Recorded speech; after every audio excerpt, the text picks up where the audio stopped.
The 27th advanced about 600 yards to the north. However, no contact was made with either the 4th or the 2nd Divisions.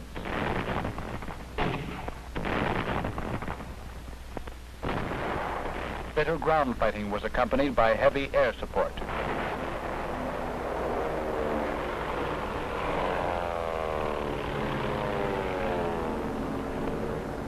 Airstrikes were made on Mount Marpi, the airfield on northern Saipan, both airfields on Tinian, and the strip on Rota were struck in quick succession.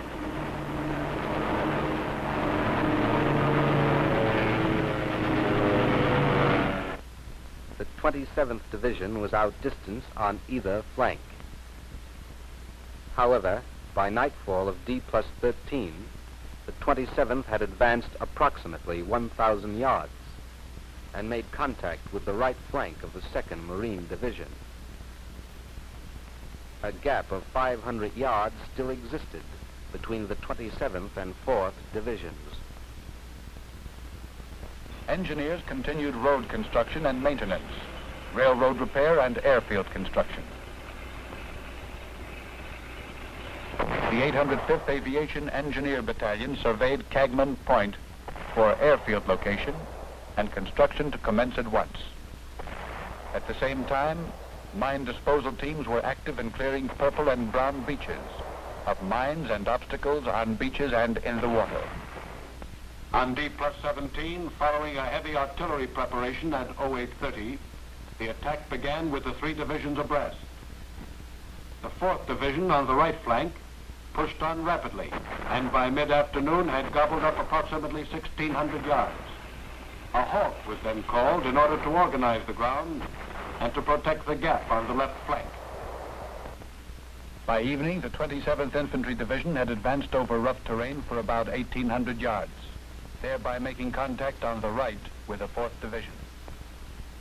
On the left, the 2nd Division moved further into Garapan town.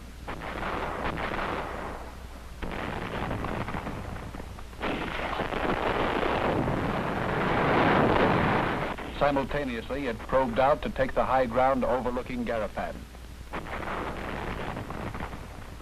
By noon, the Marines of the 2nd Division occupied about 800 yards of Garapan.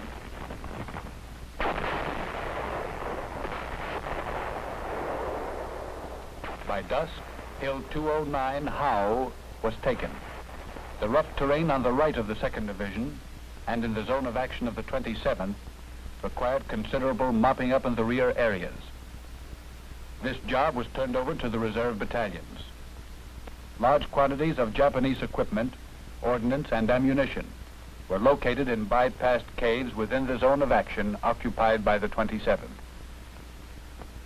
The previous 9 days of action had straightened out the front lines and placed the 3 divisions in contact with one another.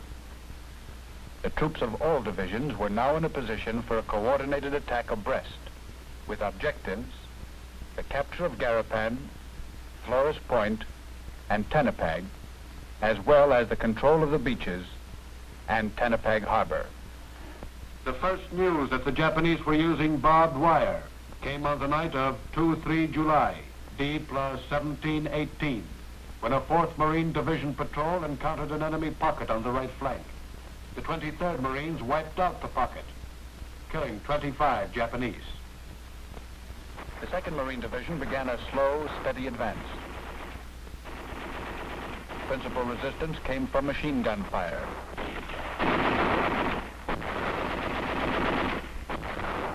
In Garapan, the enemy fought from wrecked houses, from behind bushes, hedges, and man-made fortifications.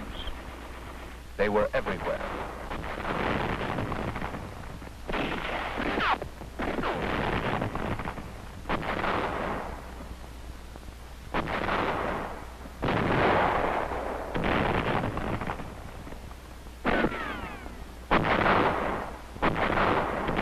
Garapan had to be taken street by street. However, the commanding general of the 2nd Division stated that Garapan would be taken prior to darkness, D+18.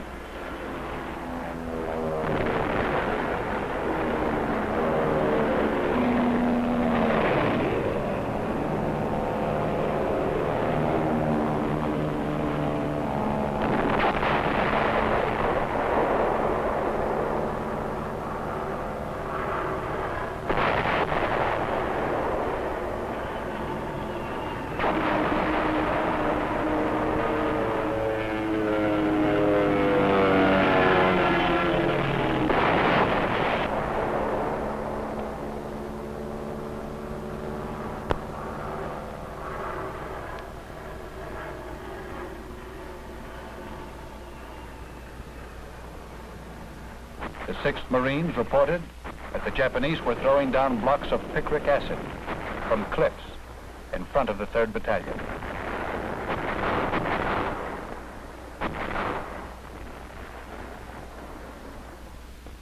In the center, the 27th Division was held up initially by 5 pillboxes.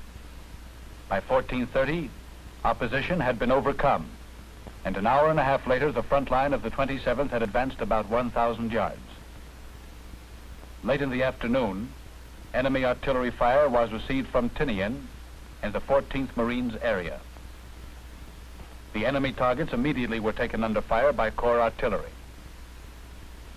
Communications were improving. The Saipan Railroad continued to run 3 trains daily to Aslito Airfield with approximately 50 tons of supplies per train. In addition, runs were made to the 4th Division railhead on the east of the island. Day's end saw approximately 75% of the island secured. High commanding terrain all along the center of the lines was in our hands. Garapan was ours. To be defended that night was a front line ranging 11,000 yards. With the Nutcracker squeeze now on, and the Japanese forces being compressed into a pocket toward the north part of the island, there began a series of night banzai attacks.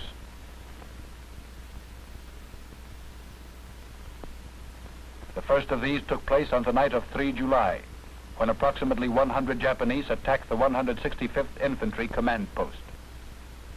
The fanatical, suicidal attack was repulsed.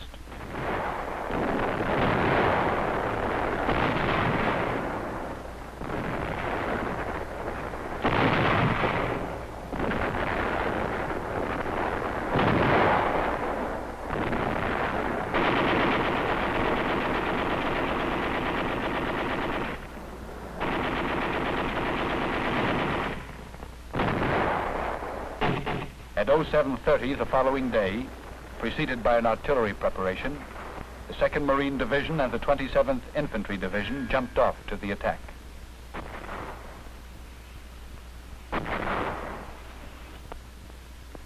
By 0900, the 2nd Division on the left had secured Mucho Point. An hour later, the 6th Marines had struck through to the beach at Tanapag Harbor. At the same time, the 8th Marines were swinging around, and they also reached Tanapag Harbor. By early afternoon, the 2nd Division commenced mopping up operations in Garapan and Tanapag Harbor, where anti-boat mines were reported on the beach.